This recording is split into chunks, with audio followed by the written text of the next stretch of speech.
So we do not have anything planned out so much. I just my plane landed at 3:00 on Friday morning, so I'm running on empty here. But and I do want to just say one other thing. We are going to have a second conversation at some point at the probably at the 11 JCC. As part of Jewish for Good, that'll be a larger community conversation where we also sort of reflect on our trips to Israel. I want to say, so, and that one there will be media at and stuff like this, but this is a smaller and sort of more, homey conversation, as it were. I want to say thank you to Mayor Pro Tem Middleton for coming and sharing Shabbat with us, for the words that you shared, as we share our different experiences in Israel. You called me and we got a chance to talk, and I may have suggested a few restaurants and things like that for you to go to in Israel, but I was very excited about your trip. And I think one of the reasons that that's the case is that when we use the word Israel, it has so many meanings, right? One word sort of points to so many different things.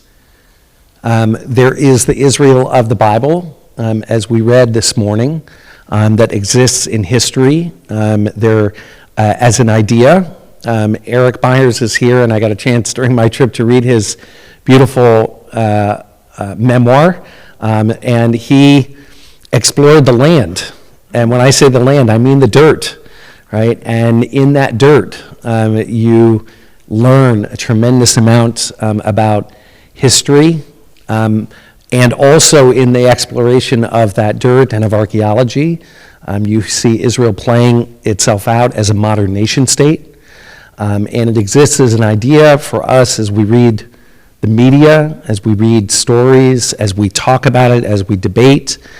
And in the end, all of those ideas are real, and it's really important to go and to be there, and because that changes our perspective. By the way, I don't necessarily think that every time you go to Israel you find out, quote, the truth, okay? When you look at a television screen, okay, if you zoom way in and you see, some of the pixels there, you haven't necessarily gotten a more accurate picture, okay? What you've gotten is a little bit of the picture, and sometimes when you go to Israel, you'll see something in great detail, but it's not necessarily something that's giving you the truth or something that's giving you the whole picture. And with all that, so there is some perspective, there's some good that distance and perspective gives us, but also it's very important to go and to be on the ground and to meet actual people and to see the land and to see how things are playing out. And I will say on behalf of the Jewish community that Israel is tremendously important to what it means to be a Jew to a Jew living at this time. And when people go to Israel, there's a piece of me, and I think for the extent to which I can say for a lot of the American Jewish community, that feels more seen and more understood because of the role that Israel plays for the American Jewish community. And so your going, was really, for me, just gave us a lot more to talk about, but also was a real gift in helping me and our community to feel seen and more understood. So I thank you for that. And now I'm going to turn it over to you. I'll share a little bit more about my trip afterward, but we are grateful to hear and would love to hear about your trip. And we can clap. Well, thank you so much, Brother Rabbi. Shabbat Shalom again, and again, thank you for having me in this wonderful space for what I think is a critical conversation at a critical time in our city's development. And I'm going to thank you for characterizing it as gift to some, because there were some who thought it was a slap, in their face. And I've received a special dispensation today. I know it's Shabbat. I'm not making a phone call, but there's an email. There's something I want to read to you that's on my phone. So I've received special dispensation for this moment. I'm not texting. I'm not. Our laws of Shabbat. Okay. I told Rabbi I want to honor the house, though. I always want to be in order because you've been such gracious guests. So you know how people have listservs, and they're these emails, and you get 10, in this case 10 or 11 people to send the same email. I want to provide context for our conversation today, read to you the email, some of the emails I received. It's the same email from several people. The subject line is disappointed to learn of your trip to Israel. Dear Mayor Pro Tem, Reverend Mark Anthony Middleton, no one ever uses that title when they write to me as Mayor Pro Tem, so my antenna immediately went up that they added that in this communication, weaponized an honorific term. Dear Mayor Pro Tem, Reverend Mark Anthony Middleton, I'm writing as your constituent in Durham, and I'm going to read the whole thing, but by way of editorial, when you get to the bottom, some of the folk lived in Hillsborough and Raleigh, so I want you to applaud my growing influence beyond. I'm writing as your constituent in Durham. I'm disappointed to learn that you recently participated in a sponsored trip to Israel that normalizes the Israeli government's oppression of Palestinian people. Our elected representatives should not be supporting the ongoing occupation of Palestinian people and violation of human rights abroad. Amnesty International, Human Rights Watch, and B'Tselem have documented Israel's ongoing crimes against humanity, including apartheid, occupation, and supremacy prohibited under international law. Even worse, taking this trip in the weeks following the election of the most blatantly violent, racist, and homophobic government in Israel's history sends a message of implicit support for the extremist leadership. Mayor Pro Tem Middleton mentioned in comments to the press that he hopes this trip to Israel will help him combat anti-Semitism. Yet there are Jewish North Carolinians who have been organizing here in our own state against anti-Semitism, which we see rooted in ever-rising white nationalist movements here in the U.S. and Europe. Members of Durham's Muslim, Black, Latino, immigrant, queer, and Jewish communities have been working together for years to address rising white supremacy through education, justice work, and policy change. And Senator Murdoch and Councilor Middleton, we know that each of you have been involved in and aware of these efforts, involved in and are aware of these efforts. I'm concerned that your trips to Israel, which engages in an illegal military occupation of Palestinian land, normalizes militarization as a form of safety here at home in North Carolina. While you were in Israel, did you see the brutal apartheid wall built on Palestinian land, rimmed with surveillance cameras that separates Palestinian families from their family members, hospitals, religious sites, farmland? Did you witness the military checkpoints that Palestinians must pass through on their way to work or school? Did you see the two-tiered system of roads and buses which segregates access based on ID card? These systems of oppression are supposedly designed to keep some people, quote-unquote, secure, but they do so at the expense of human dignity and freedom. Further militarization will not make any of us safer, Durhamites or Palestinians. In 2008, Durham Chief of Police Jose Lopez traveled to Israel in an exchange trip designed to raise knowledge about counterterrorism policing technologies, and Durham's SWAT team received training in 2008 and 2011 from a company whose lead instructor's credentials stem from an Israeli counterterrorism unit. We are proud that Durham City Council voted in 2018 never to engage in training programs with foreign militaries. Israeli occupation and policy are not the models we should be looking towards. As we know from activists in Ferguson, Israel is a testing ground for technology used to surveil and target ethnic minorities and social justice movements across the Americas and the world. Weapons and training developed in Israel and tested on Palestinians go everywhere, including El Salvador, India, Myanmar, the Philippines, and the U.S.-Mexico border. Violence in our community here in Durham stems from deeply rooted inequality, and we need to put community resources towards changing these underlying issues. Yet we are concerned that programs like ShotSpotter, which Durham recently adopted, instead rely on surveillance, policing, and incarceration. We don't want our elected officials to participate in delegations that normalize apartheid and war crimes. Councilor Middleton, I invite you to imagine safety through solidarity. I hope that you will meet with local organizations organizing against anti-Semitism, particularly Jewish Voice for Peace, Demilitarized Durham to Palestine Coalition, and Muslims for Social Justice, and with local Palestinian community members so that we can all feel safe from discrimination and violence. Thank you for your consideration. So why did I read that? And moreover, why did I read all that and still get on the plane? Because as I said earlier today, in my message to you earlier, it's important in reasoning together that we bring our full selves to the table. To me, the dilemma was, and at least in their mind, well, don't go over there and be indoctrinated. Just stay over here and blindly accept our talking points in indoctrination, neither of which is acceptable to me.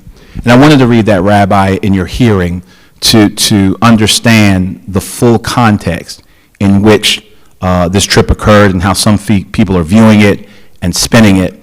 Constituents as well, some of them, not the ones who live in Raleigh and Hillsborough and Chapel Hill, but the ones who live in Durham, but voices are important, but folk who live in Durham. And so when you say it's a gift to some in the community, that's balm to me. But I also realize as an elected official that for some, it was a touch point and a flashpoint. And I hope it's a flashpoint that will foster conversation and understanding and reasoning together. So I was invited, based upon a relationship with the Council General of Israel, and come to find out, they monitor our chatter quite a bit here in Durham. And when the Council General visited with a delegation in support of the Abraham Accords and planted a tree here in Durham, I was pleased to host that delegation and meet with the Council General and develop a friendship and rapport. She reminded me that I hadn't forgotten about it, but it just hadn't occurred to me. I wrote Durham's official statement on anti-Semitism, white supremacy, and Islamophobia. Some heralded it, some thought it wasn't, that great, but that's the way things go. So my invite was based upon work, at least perceived work that I was doing in conversations that I was trying to start here in Durham and around the country with a group of other African-American leaders from around impressive group, and I'm excluding me from that designation, an impressive group of African-American leaders that traveled to Israel. So we were guests of the Ministry of Foreign Affairs and also hosted by a group called the American-Israeli Friendship League, headquartered in New York. One of my heroes, actually, the former Attorney General of New York State, Bob Abrams' daughter, lives in Israel, is married to a rabbi there, and hosted us for Shabbat dinner Friday while we were in Israel. So when you can imagine my surprise when I got on the Zoom, a pre-trip Zoom, I see the Honorable Bob Abrams on the screen, and he's just kind of talking about the trip. And I had to stop the meeting and said, wait a minute, we need to celebrate you for a minute. So I had went over there with a group of connections already in place.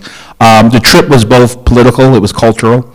It was a great, as a person of faith, seeing that sacred real estate, of course, was a very personal and selfish gift for me, myself, and I make no apologies about that. That was deeply meaningful to me. I'd been in the neighborhood before. I'd been to Jordan and Egypt, but I'd never been in Israel. I peered across at Israel from other borders, but this was my first time actually being in Israel, so this was a gift to me.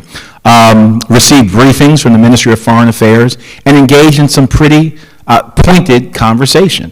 One of the lines that I had to navigate, and I'll talk about Yad Vashem maybe in the next round, which was absolutely transformative and deepening. Briefings from the Ministry of Foreign Affairs. I got a security tour of the northernmost point of the country. I saw the Hezbollah flags across the border in Lebanon, and had wonderful hosts from the IDF, wonderful hosts from the Ministry of Foreign Affairs, and got into some debates as well. And one of the challenges for me, not with everyone there, but with some, was and this is a teachable moment. How do you navigate engaging folk in conversation about Israel as a bona fide, certified geopolitical player, a nation with an army and an air force and an economy and embassies around the world and its own foreign policy? How do you engage on that level without appearing to be against the Zionist agenda? Where does the critique stop of them as a nation, say, bona fide geopolitical player like any other member of the United Nations, subject to critique and praise, without it becoming anti-Zionist? And I had some very deep, meaningful conversations while in Israel about that with officials, with people on the street, Palestinian journalists as well, to answer their questions about, I saw all the stuff they're talking about, but I also saw communities working together. I saw, vitality. I saw diversity. I saw everyday regular people on the street who are just as critical of their own nation as I am of mine. And it ran the gamut of experiences. It's a very impressive nation. The modern state, I'm not talking about the thousands of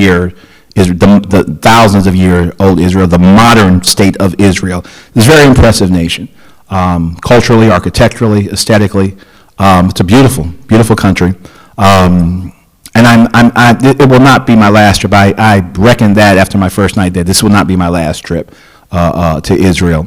But I'm glad I went there because now I come back and engage folk like who sent me that email and folk who celebrated the trip. I feel much better equipped because I've been on the soil. Now, if you want to talk about, by virtue of it being a sponsored trip, that somehow mutes my ability to engage and critique, or somehow, I told somebody, I'm a black man in America. Every day I negotiate systems and structures where I have to tease out and parse out what to drink and what not to drink, what to take in. I'm well practiced in that. So if they think a sponsored trip to Israel is going to mean that I'm going to come back and just toe somebody's line, then they don't know me. They're sadly mistaken about my life experiences and how I've had to parse things out all the time. So Tel Aviv, Jerusalem, Haifa, got to spend time with the Druze, members of the Druze community there, visited with the mayor of Isfahan, had wonderful meetings with the mayors vice mayor of Tel Aviv, the first Ethiopian African-American female to be vice mayor of Tel Aviv, had dinner with her, with the group, wonderful sister. That's everything, absolutely. Wonderful. So it was a very full trip. It was an enlightening trip. It was at times a bare knuckle, very honest, upfront conversation, as well as it should be in a thriving democracy, and it was transformative. I was, I'm amongst friends. This is a safe place, a sanctuary, sanctus, a safe place. I was able to disabuse myself of some things as well, being a consumer of the American media. And others. So it was a trip that I thought was necessary, a trip that, because such a vital part of my constituency here in Durham is the Jewish community, not to suggest that it's monolith. Boy, it's not monolith at all. I thought we had some stuff going on in I say that lovingly. We're all cousins.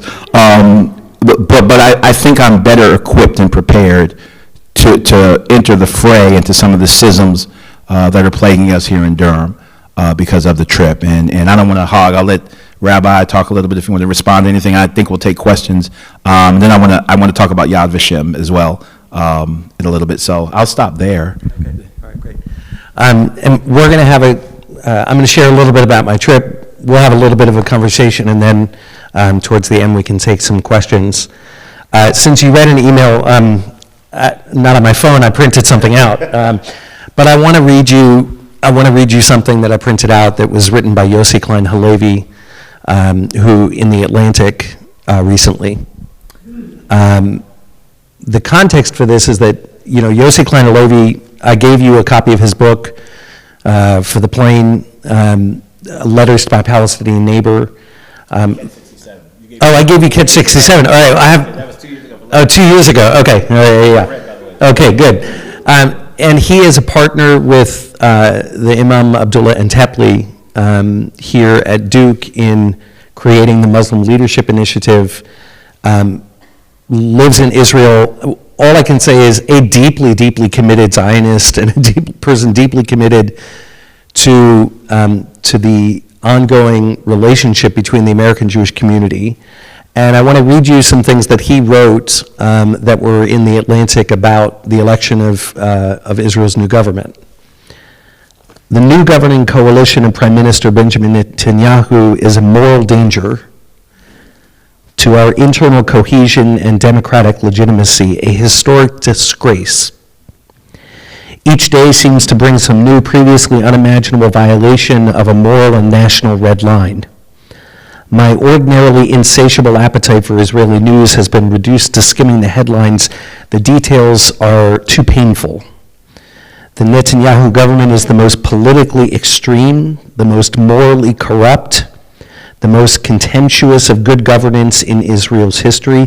We have known governance with extremist elements, governance rife with corruption or incompetence, but not all at once and not to this extent. This government that speaks in the name of Torah desecrates the name of Judaism.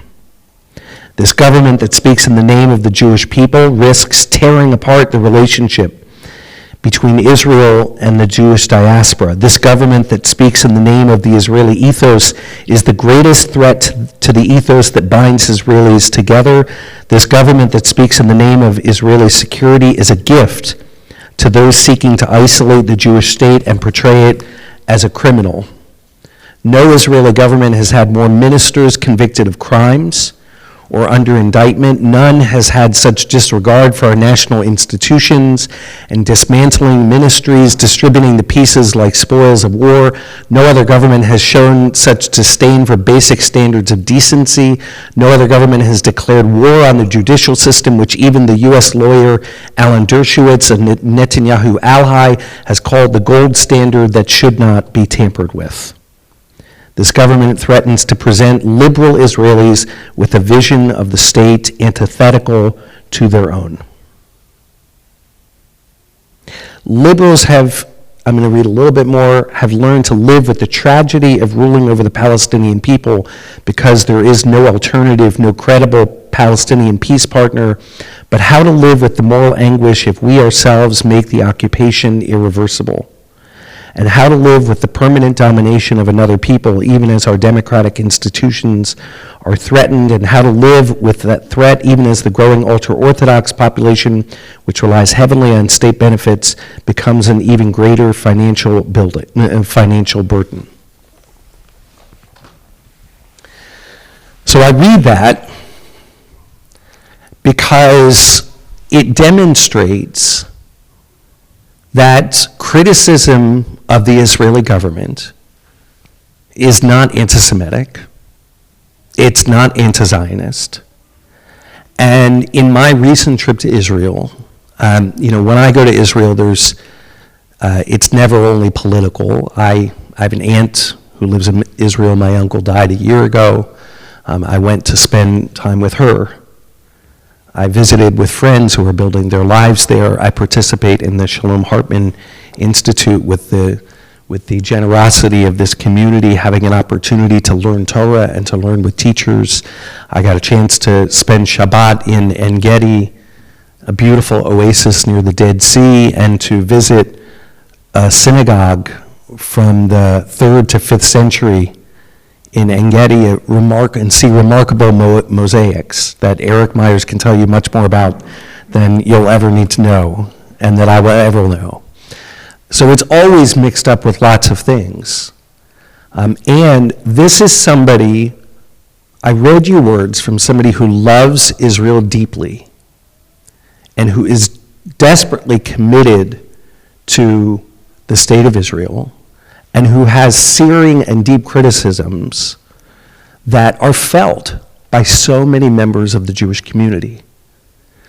And to come back to the email that you read, as you asked that question, I think what I would like to do is I offer one framework, and I spoke with the congregation about this on Rosh Hashanah. It's not the only framework for determining anti-Semitism and that line between anti-Semitism and anti-Zionism. But Natan Sharansky presents the following framework. He calls it the 3 Ds. Okay? Delegitimization. In other words, are we talking about criticism of the state of Israel as a state, or are we talking about that state doesn't deserve to exist, it should be dismantled? Which is a conversation that nobody's having about China, that nobody's having about Russia, that nobody is having about any other country in the world. delegitimization, now we've drifted into anti-Semitism. A double standard, right? Are we looking at Israel with legitimate critiques, right? Member of the United Nations, there are things, and with legitimate critiques, but are we doing that in a way which is totally out of proportion? The United Nations, it is anti-Semitism when the United Nations has more, and when I say more, I don't mean just a little bit. I'm talking about 15 or 20 times more resolutions condemning Israel than it does of any other country. Why is that? Right? That's where Jews can legitimately say, this is because it's the Jewish state. Right? And the third one is demonization. And I want to tread on this last one a little bit lightly, but the truth is that as you read that email, there are many things in that email which are true. There are other things in that email which I would vigorously disagree with.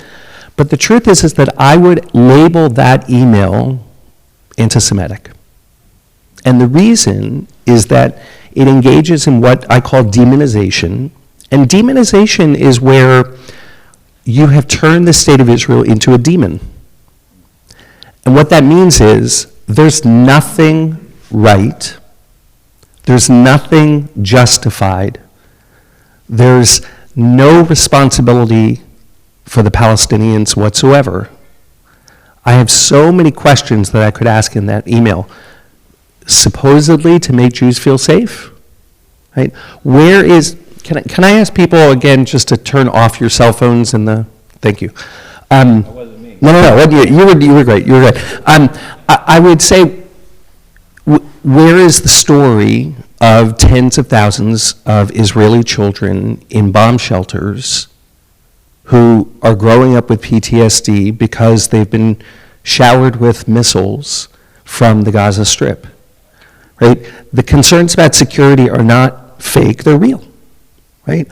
Where is the story about Israel's efforts to make peace? And the reason that Yossi Klein Alovi's piece is not demonization, even though it's extremely critical, is that he also is able to say, look, the occupation is immoral and it's a problem, and it's a complicated story because it's not clear what the alternatives are. And Israel doesn't face easy answers or easy alternatives.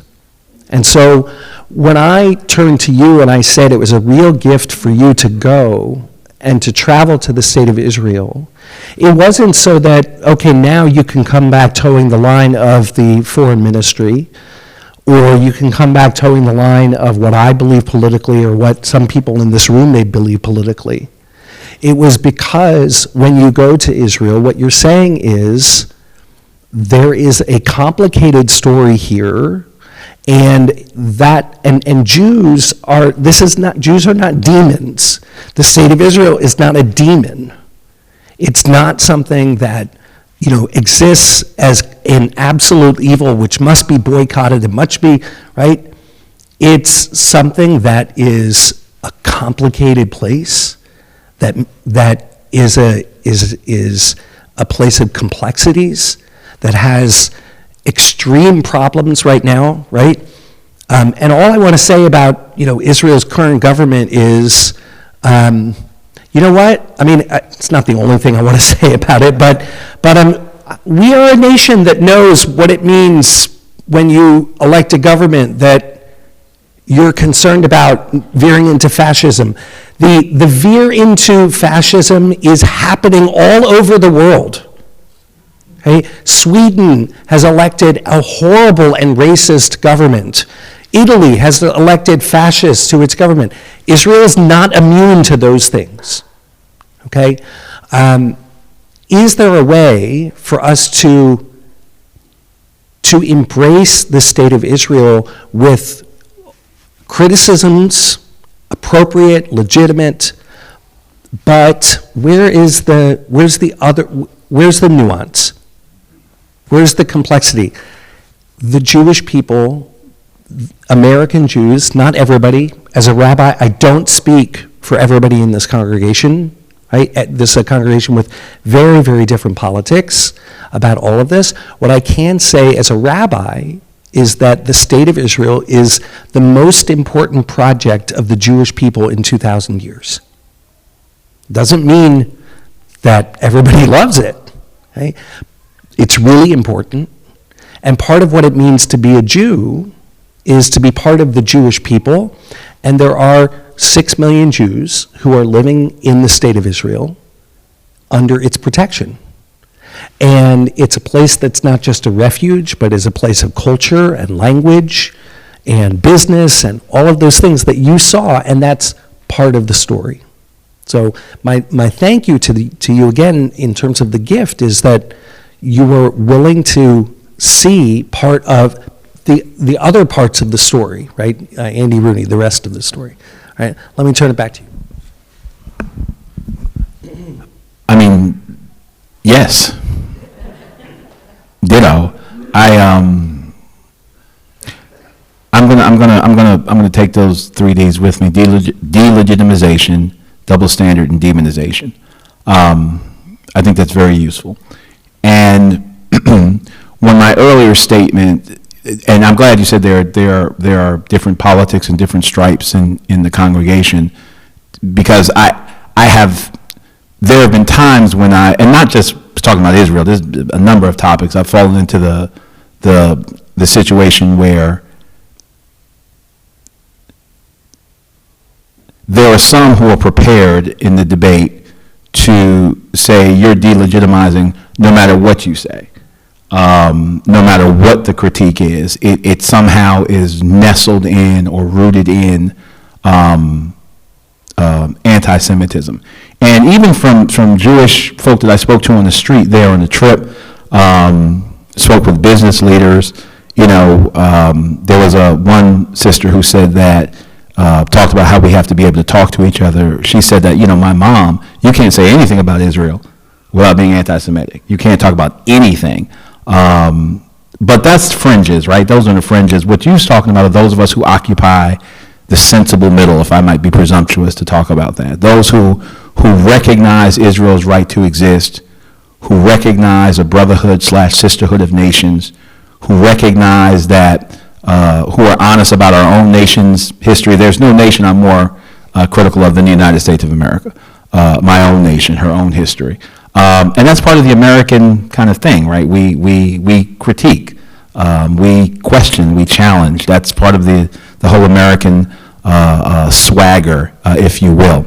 I will say that what I gained a deep appreciation for, and part of the visit to Yad Vashem kind of helped crystallize this for me, is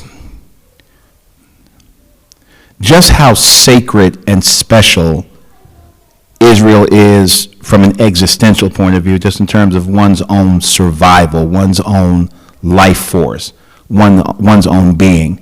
And there are other nation states that have crucibles in their history and have other things to deal with, but it served me well, and I always knew it was there, but a real deep appreciation for, while yes, Israel is part of the family of nations, if you don't understand how critical and how impactful what happened in the Holocaust is to the collective psyche and collective understanding and worldview of Israel, I think you're going to miss a lot of things. Even when you approach Israel as a modern nation state in the UN with an economy, it's almost like you're not really going to understand the United States without really understanding the Civil War and how definitive that was for us, and how slavery and how overcoming that stain for us, and still dealing with it even now. If you don't really have and I don't want to minimize the thousands of years of history, but I'm talking about of oppression, but in the modern context, for the modern state of Israel, how important, how critical that event that some folk want to deny, which is a on-ramp to delegitimization, the rest of the country, just how important that event is and was in Israel. I understand the visceral the visceral response to some of the attacks on Israel. You have to understand how that event is operational in the collective psyche of the nation, along with the thousands of years of history. So the visit to Yad Vashem was very important to me. Of course, I visited the American Holocaust Museum. I visited other Holocaust museums, but that visit there, and to learn about the righteous among the nations, and to be embarrassed about some of our statespeople in the past, but also to be lifted by seeing some of the righteous among the nations.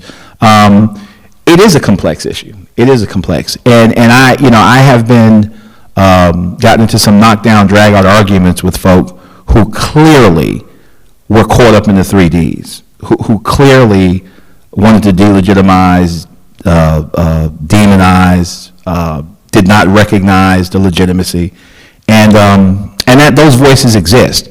But I thought it was important for me to go on this trip and to do more and to foster these conversations, because those voices cannot be representative of who our city is. Those voices cannot be representative of the health of our democracy. When I talked about carving out shared space without killing each other, I meant it earlier today, and it's difficult because America is not striving to be a Jewish state or a Christian state in theory, or a black state or a white state. We don't have one bloodline. We don't have one language, notwithstanding what some are saying about English. We don't have one culture, if you will. It's this mythology, if you will. Part of our mythology as a country is that we can meld together and create this new reality and not kill each other, create this shared space. And in order to do that, you can't delegitimize a person's whole story or their being or what's important to them, even as you engage and critique. I've said to someone, Rabbi, at the table earlier, as a student of theology, what impresses me about the whole prophetic industry is that it's one big conditional statement. The prophets talked junk about Israel all day long. That was their job. If you don't do this, then God's going to kick your butt. So there's a rich tradition of critique without questioning legitimacy, without saying you don't have a right to exist. It's a labor of love. And as a self-styled practitioner and heir of that prophetic tradition, particularly born in the black church, critique out of love is a noble thing. Critique masked as hate, or hate masked as critique, is something we have to call out and root out, and which is why I thought this trip was important. I'm going to continue to talk about it. I'm going to encourage folk to go. And if they invite me to come talk to them, I'm going to their meeting as well. And I'm going to look them in the eye and have this conversation as well, because we have to come and reason together. First of all, I want you to hear, I want you to go to those meetings, right? There's nothing in my approach or in this community that is afraid of discourse, right? As you said, we need to reason together. I want to say just one thing about Yad Vashem. I just lied. I'm not going to say one thing about Yad Vashem, but I'll say a couple of things about Yad Vashem. Each person, each foreign leader who goes, it is built into sort of the official itineraries. And there's an important reason for that. And you touched on it, that Israel, in that narrative, Israel is the answer to the Jewish people's question of that was demonstrated or answered in the Holocaust, which is that Jews have nowhere to go. We do not accept the idea that when Jews are persecuted, that somehow there's always going to be a place where Jews can be let in, right? We paid the price of that with 6 million Jews being murdered systematically in the Holocaust. The doors of the United States were closed. The doors of the world were closed. And so Israel, one of the reasons that Israel exists is as a refuge. And the truth is that with rising anti-Semitism in the United States, I believe that the American Jewish community would be experiencing the last 5 years and be experiencing this current moment in a very, very, very different way if the State of Israel did not exist. I think that we would actually feel much less empowered to speak up because when the State of Israel did not exist, Jews felt that their voices had to be quieted because lest they make too much noise and arouse hatred. So I think that Israel has a profound impact on the American Jewish community in terms of how we experience this moment. With all that said, there's a piece of me that's also that worries about that narrative for a couple of reasons. Number one, from your reading, I imagine you've gotten to this, that Zionism started to exist long before the Holocaust. Right? In other words, the founding of the State of Israel was not merely as a refuge. It was about much bigger ideas. It was about what it is can happen to a people when a people has a place to call their own. It was about the revival of the Jewish language, the revival of Jewish literature, the revitalization of Jewish culture beyond the walls of the study hall. It was about much bigger ideas, number one. And sometimes if the Holocaust is too much of a focus, we can forget that historical truth. And the number two is that, and one of my teachers, Rabbi David Hartman, alav shalom, wrote about this, that when the Holocaust becomes too much of a focus of Jewish identity, then anything and everything can be morally permitted. Right? Because, well, we're just doing it to prevent another Holocaust.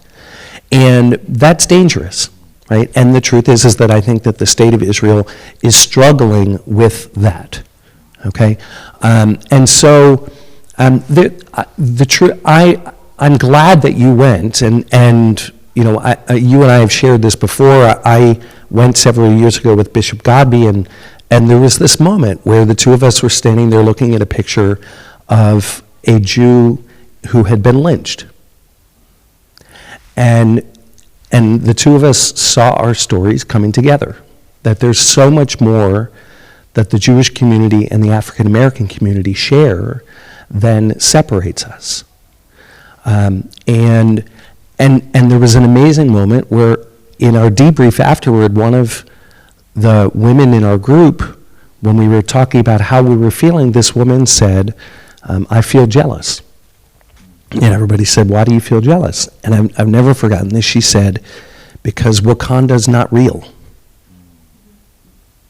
And what she meant by that is that the State of Israel, what she was seeing is it's the Jewish Wakanda, right? And African Americans are trying to make a place home in America in a place that was a place of your persecution. Right?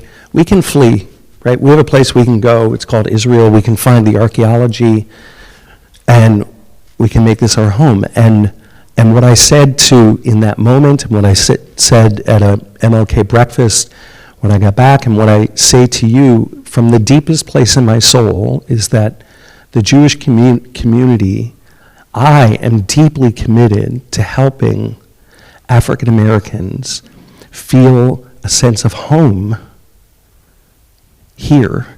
And I can't imagine. I've gone to South Carolina. I've seen plantations. You know, there are statues up that we know glorify a culture that enslaved your people. And I can't imagine what it's like to try to feel at home, to say, yes, this is my home, right? When it was a place that was built on a legacy. And there's so much hurt and trauma.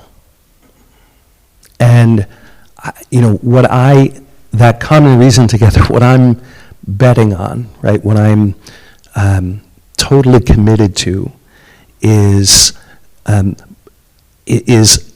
acknowledging that trauma, acknowledging that pain, We don't help it by trying to ignore that it didn't happen.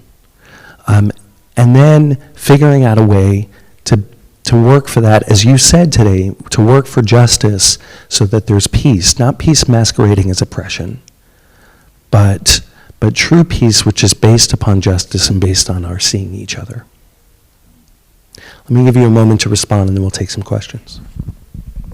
Well, thank you for those beautiful reflections. Even with the election of a black president, which could have been looked at as the highest and best affirmation that, alas, this is our country, of thee I sing, it still does not fully address that pain, that wanting, that longing. W.E.B. Du Bois talks about a double consciousness for black people in America. We toyed around with the two-state solution. The nation of Liberia and President Abraham Lincoln, as vaunted as he is, actually discussed sending black folk back to Africa.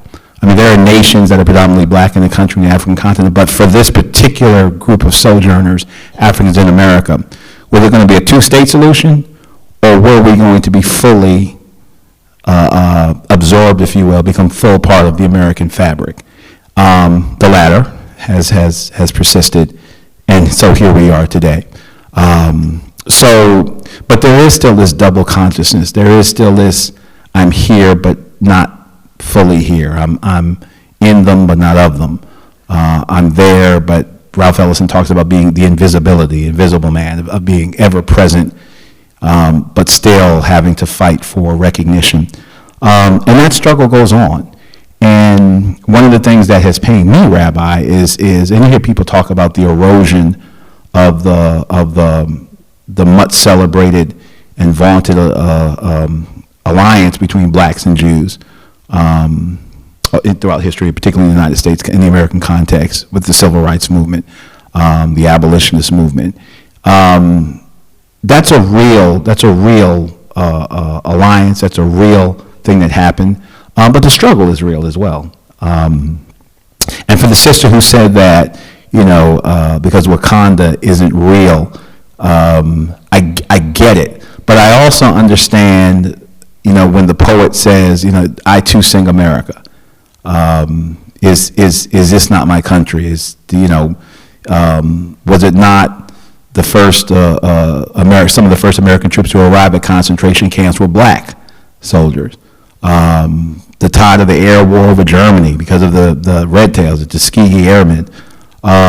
So we're here, we're involved, we put up, but yet demonization, double standard, delegitimization. Show us your birth certificate. Were you really born here? I'll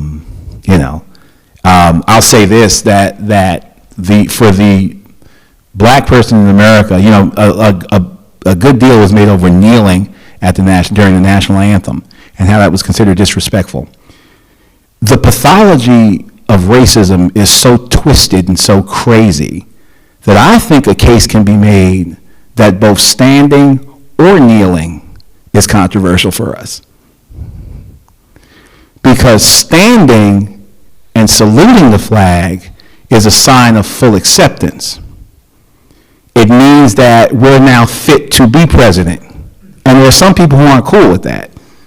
There are folk that still are suffering with psychological wounds of seeing that black dude come down the steps sideways from Air Force One. The thought of their black skin on those sheets on the second floor of the White House drives people crazy. But that's what you get when you stand up and salute. So that's a problem. But if you kneel, you're not being respectful, you're turning your back on it, that's a problem.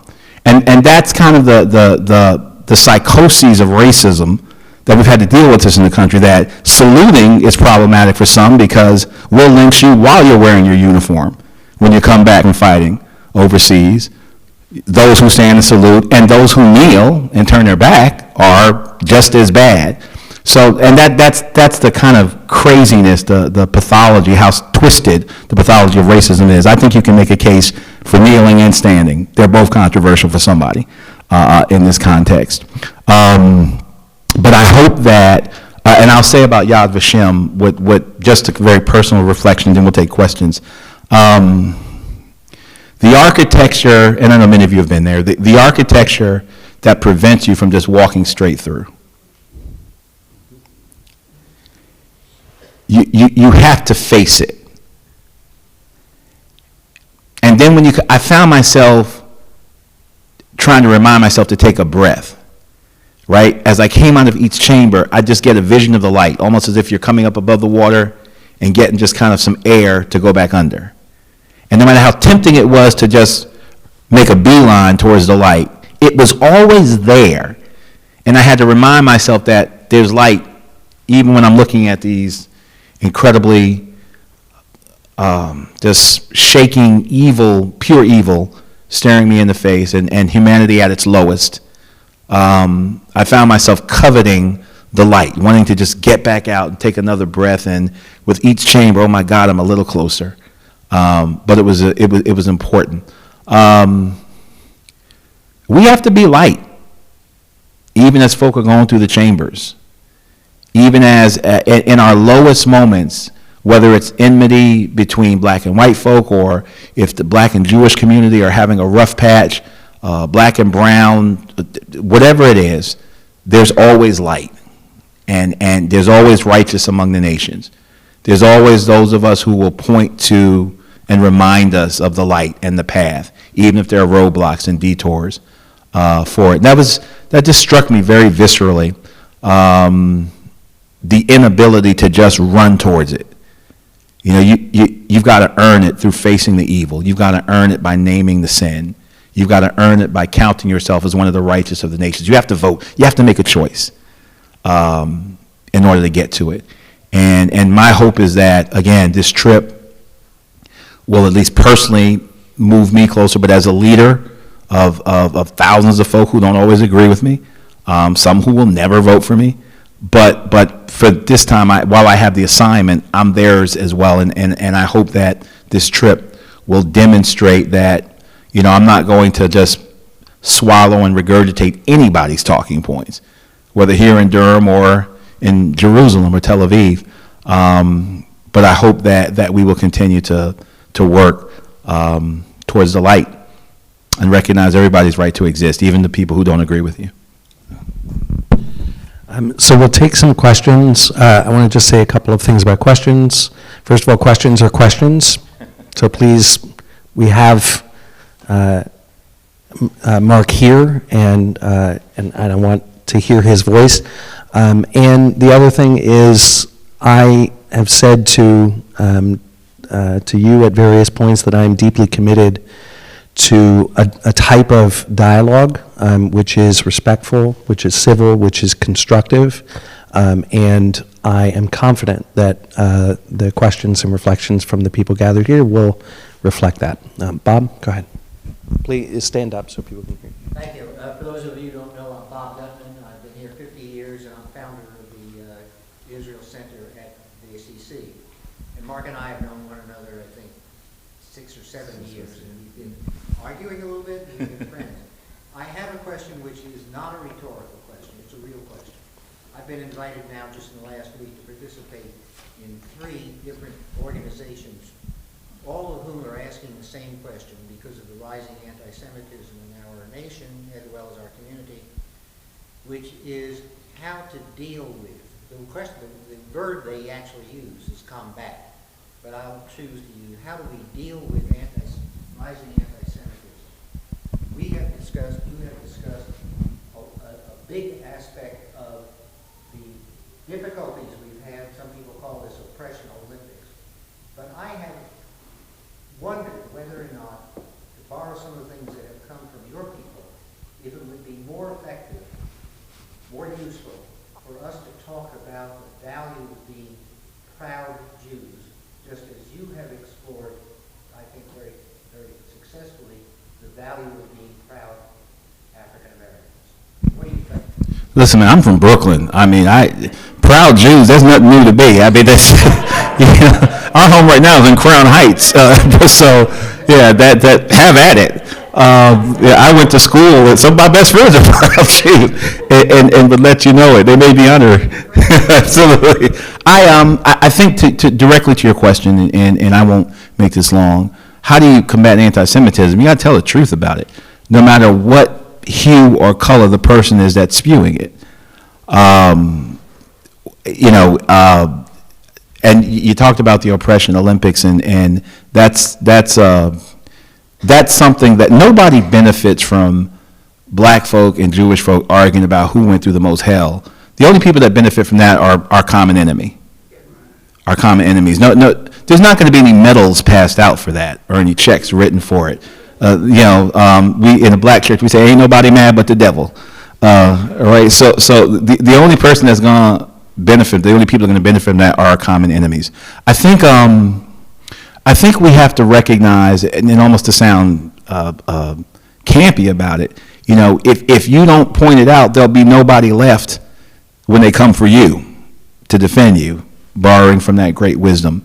So I think whether it's Kanye or whether it's Netanyahu or whether it's the chief Sephardic rabbi in Israel calling black people monkeys in the sermon in Hebrew, whether it's Louis Farrakhan, whoever it is, you got to call it out. You got to call it out, and you have to be unafraid to do it. And when enough of us, a multi-voice, multiracial, multi-ethnic chorus start singing from the same page, that's unacceptable. And as a Durham elected leader, I want that to be unacceptable in Durham. As I said earlier, that's not just your problem. It's all of our problem. And as I said, I see I get the briefings, I get the FBI briefings, I read the reports, and it's incredibly alarming.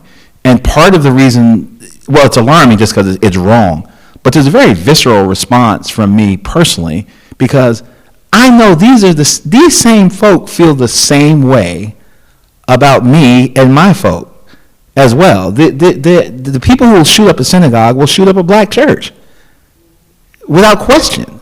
When they say Jews will not replace us, that's because they're already done with us. They just moved on to the next on their list. Within the American context, so I think it's important to answer your question that we've got to call it out as an elected official who represents all of Durham, not just black folk in Durham. It's incumbent upon me, and I think people like me and people in my position, to name it and call it out when you see it.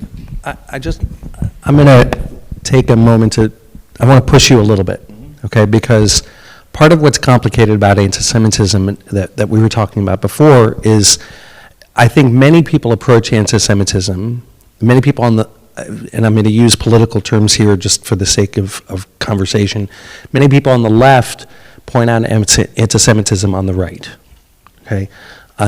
But there are many people either on the right or in the Jewish community who feel that there's a blind spot to anti-Semitism on the left. And that manifests itself sometimes in conversations about Israel. And so where maybe, right, you might say, well, many of these people might not be a common enemy. They might say, I'm fighting for all disenfranchised people, and all of a sudden the only people who don't belong at that table are white Jews, right? So I'd be curious just to hear you reflect, because I think that's part of what has been part of the politics in our own city, is how do we, I think that, by the way, anti-Semitism it's a blunt instrument. We need different words because there's such big differences of anti-Semitism. As somebody once said, the anti-Semitism of the country club is very different than the anti-Semitism of the gas chamber, right? And the idea that it's the same word referring to both things is, not helpful, right? So, but how do we navigate what happens when some people in the Jewish community may wake up and say, and look over and say, wait a minute, we're partners in so many things, but there's a piece of my story that has to do with Israel where I'm critical, but but I'm not, but I feel that you're slipping into anti-Semitism. first off, I want to say the anti-Semitism of the gas chamber started as whispers among the elite. So country club anti-Semitism, if it's not checked and dealt with in the country club, will eventually become policy. So it's a continuum. So I think you're right. It's dangerous to kind of create a dichotomy between the two. It's more of a continuum. I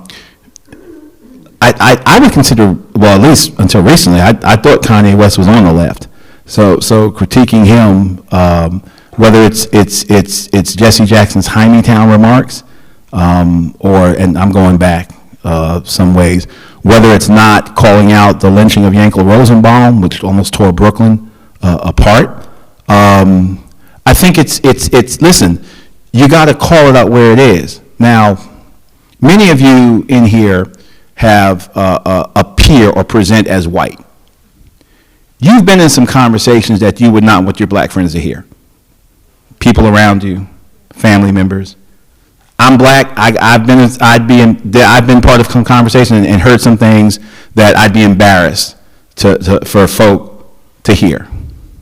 Can we just be honest about that? Tell the truth, shame the devil, as we say in the church. So calling it out amongst our own circles and in our own tribal spaces, if you will, those are the kind of people that get buildings named after them. You know, those are the people who we call heroic, but their behavior really should be normative, right? It should be kind of standard practice for us. But we're so impressed with people like that we lionize them.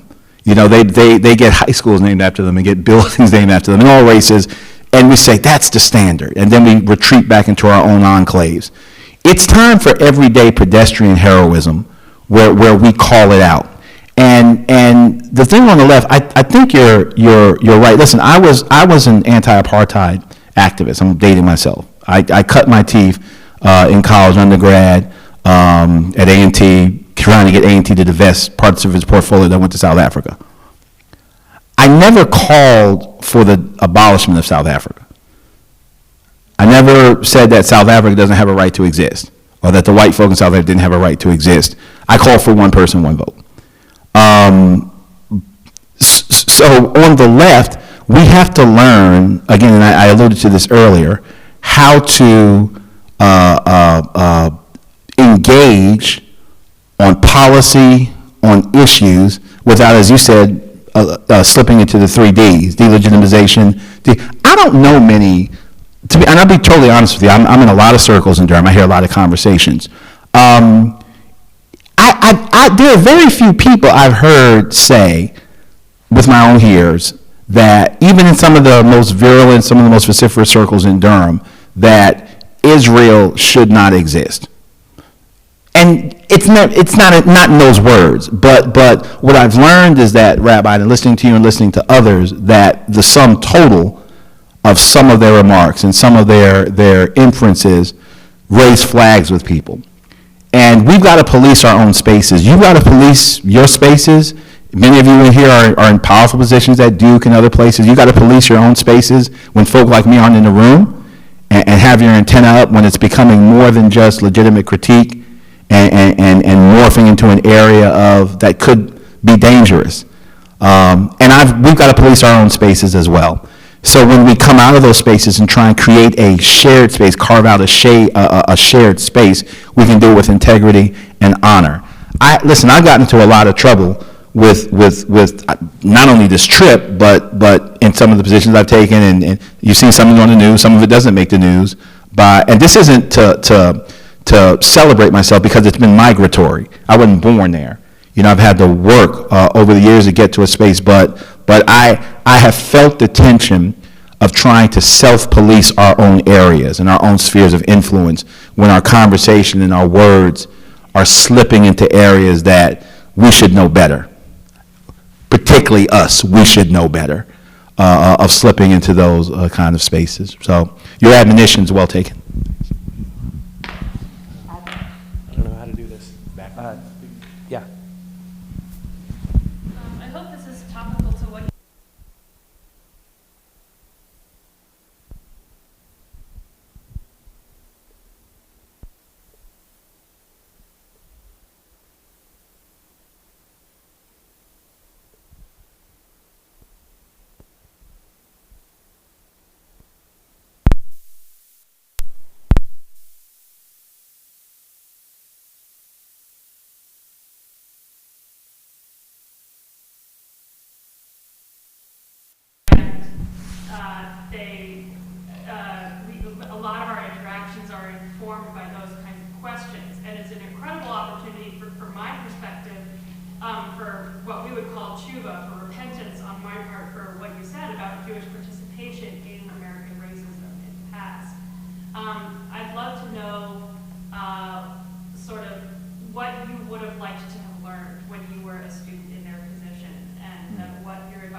what would be important? What do you wish you had, what do you wish you had known? What do you wish you had learned at that point in your life? Let me make a suggestion. Let's hear from a few different people, because we could be here all day. Yeah, Amy. Just a quick question. I know you've heard in your position a lot of criticism of Israel. I'm just wondering how often you've heard criticism of Hamas or the Palestinian Authority in your work. Yeah, Audrey. My question is, since Jews represent less than 1% of the population of the United States, it seems to me that if we just work in our own circles, we are not going to be able to fix anything. In the same way that people who are victims of crime, it's not their responsibility to stop, they're the victims. And the emphasis on Jews trying to solve this problem, to me, seems a little misplaced. And I'd like you to comment on how you, as a minister and, not being Jewish, how you can start reaching out to other Christian Muslim Americans to try to get them to understand what's our problem that we can't fix, that only they can fix. So let's do that. We'll take one more round and then we'll finish up. Sure. Yeah. First off, thank you for your work you're doing at Duke with those young seminarians over there. Real quick, what I wish I had learned, I wish I had gone to Israel earlier. And I wish I had had more conversations outside of the curriculum based upon the syllabus, what we were reading. I wish we had more time to have more experiential conversations. But you're listening. You're actually engaging in relations. Hamas, I have heard critique. I heard a bunch of it while I was in Israel, actually. Hamas and Palestinian Authority. One of the things, and somebody asked me about American accountability, in terms of giving money to the Palestinian organization and relative to the amount of money we give to Israel. So I have heard the critique. But if I can be honest with you, Israel is the preeminent military power in the region. It's not even close. The Palestinian people, unlike maybe Iran, are not an existential threat to Israel. From a military point of view. Now, if you want to talk about politically, and I was reading Catch 67. I read the book, and if you want to talk, if you're not going to talk about a two-state solution, we'll talk about one person, one vote. That's a different conversation. But in terms of militarily, that threat's not going to come from the Palestinian folk. So to be very honest with you, the conversation oftentimes has been pound for pound, dollar for dollar. Who's got more power? Who's the nuclear power in the region? Who's the regional power? Who's the one that's got the ear and most of the support of the United States of America, the world's only remaining superpower? And oftentimes the conversations parse along those lines, not to absolve anybody from their responsibility listen, the Palestinians have a serious leadership crisis. They have a serious void and crisis in leadership. They do not, however, have the power of the IDF. They don't have nuclear weapons. They don't have the same economic power, military power as Israel. And oftentimes the biggest person in the room, and I'm not just talking about Israel, I'm talking about across the board, any place, oftentimes the biggest, most powerful person in the room gets more scrutiny, gets looked at more. To whom much is given, much is required, we're taught in the Bible. Now, with that said, you're right, and when I say you're right, the implicit part of your question, which wasn't explicit, but Israel gets a lot of attention in that dynamic. But yes, I have heard critiques of Hamas and the Palestinian Authority. A lot of it, as I said, from the Strip to Israel. I don't think I said that it's Jews' responsibility to fix the problem. I don't think I said that, and I wasn't suggesting. Yeah, I mean, it's mostly, the conversation is always, what are we supposed to do to fix this problem? That was. Well, somebody asked me, what did I think, how do we combat anti-Semitism, and how do we, what, sure. What I heard, and I don't need to put words in your mouth, but I think, Don't stop. no, what I want to say is that it should not be the responsibility of African Americans to fix racism in this country. And one of the reasons that we have a racial justice task force here at Bethel is to try to cultivate those conversations to say, what can we do, what must we do, in what way, because that fight should not fall upon African Americans. And I can't tell you how grateful I am, both as a political official, but also as a pastor, to hear you speak about the importance of fighting anti-Semitism, because it can't be Jews who are responsible for fighting anti-Semitism, right? And what we need are partners in the Christian world and in the Muslim world, and Imam Entepli is a hero. We're going to name a building after him. He is one of those heroes who understands that it can't be Jews' responsibility to fight anti-Semitism, and I think we as a community have taken on some, right? I'm not sure enough, of the responsibility that we have as white Americans to fight against racism, because that can't fall on African Americans. Why don't we? Yeah, what he said. So let's take the last 4 questions, and then we're going to wrap up. Jennifer and Debbie and Elliot. One of the things that I think is responsible for a lot of prejudice is people not seeing other groups in a differentiated way. That rather they get seen as a mass. One thing that an important influence that I had when I was a graduate student was having a desk next to a Palestinian girl raised in this country with Christians. And we had quite a few conversations, and it was enlightening to me to find out that they would never want to live in a goddamn stinking Palestinian state. She'd much rather live in Israel, and most of her friends were Jews. So what can we do to reduce this differentiation? Okay, yeah. Thank you for the question at the end. What can we do to live more, less solid lives? Go ahead, Debbie. Well, I was talking, I found your point about white passing and about, the way we present and how do we tell our stories to each other and get past that melanin challenge, I guess that to me is a big concern. Thanks. Elliot and Judy. First of all, thank you for coming again. Thank you for having me. I like yourself. I came back from Israel over the summer, interfaith trip, and I know going into this trip, my thoughts and views, while I'm connected by a land, Israeli Jew is as far to me as it is to you, because my people are Eastern European. I'm going to push you to a question. All right, the question is, I'm going as far as the politics. I know it's complex. I went there, we met with Palestinians, we met with Israelis, and I realize how complex it is. Going into it, I know you had certain views and thoughts.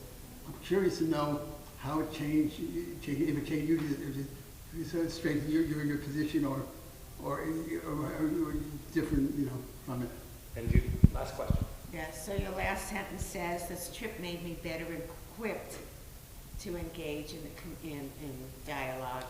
And so I would like you to explore just a little bit more what you were very verbal on the Holocaust, but what else do you feel better equipped to do and why? Well, obviously, just from a statistical point of view, no people are monolith.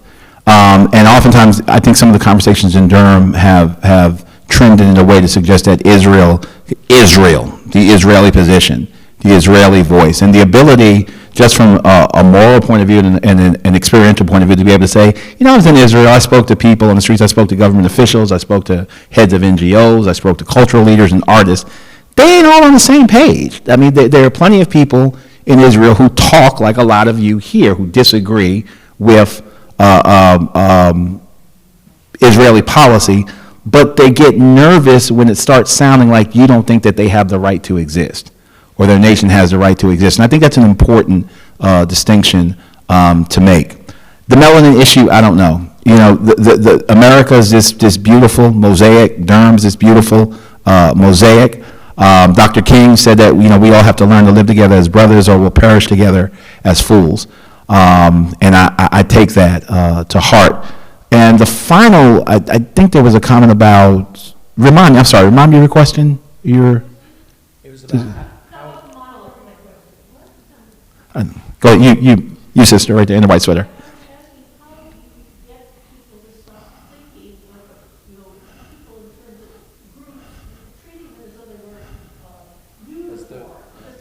Yeah, I'm the council's liaison for our Sister Cities program, and one of the tenets of Sister Cities is people-to-people diplomacy, that relationship at the organic, non-governmental level help that way.